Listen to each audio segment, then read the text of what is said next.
7 champion बने थे।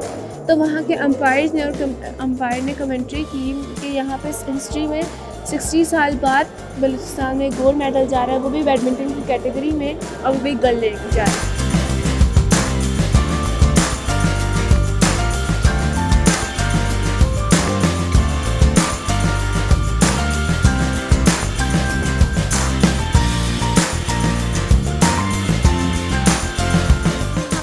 Youth stadium में आना और हम वाहिद जो लड़कियाँ थी जो बैडमिंटन खेलती थी, यहाँ पे आना, अपनी जगह बनाना, मैनेज करना हमारे लिए बहुत मुश्किल होता था।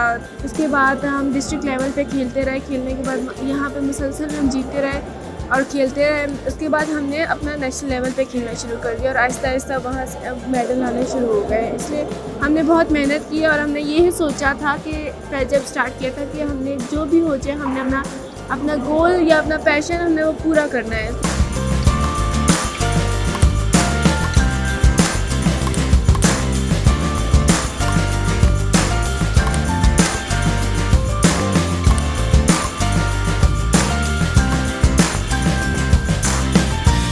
ऐसे जब हमने नेशनल लेवल पे खेलना शुरू हुआ 2016 में क़ायद-ए-आज़म गेम्स खेले, तो उसमें मैं 14 साल की थी और मैंने फर्स्ट गोल्ड मेडल लिया। तो वहाँ के अंपायर ने कमेंट्री की कि यहाँ पे हिस्ट्री में 60 साल बाद बलूचिस्तान में गोल्ड मेडल जा रहा है, वो भी बैडमिंटन की कैटेगरी में, और वो भी गर्ल लेके जा रही है।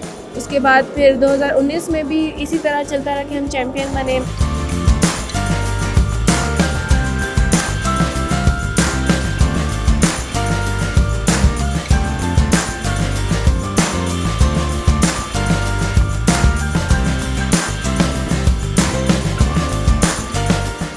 दौर है, इंटरनेट का दौर है, इसमें अगर आप अपनी बच्चियों को कॉन्फिडेंस नहीं दे सकते तो मेरा ख्याल है आप बहुत बड़ा नुकसान करेंगे। ये है कि बच्चियों को जब असातिज़ा मिल जाते हैं, चाहे वो स्पोर्ट्स के हों चाहे वो एजुकेशन के हों, उनके दोस्त बन जाते हैं। इस तरह के बच्चों के जो स्पोर्ट्स के बच्चे होते हैं, उनके लिए मैनेजमेंट करना इतना आसान हो जाता है उन बच्चियों के लिए कि वो सीख रही होती हैं। बुनियादी तौर पर जब वो सीख रही होती हैं, वो एक अच्छा उस्ताद बनने के लिए सीखती हैं। कल वो बच्चे उन्होंने उस्ताद बनना है, माशरे का अच्छा शहरी बनना है।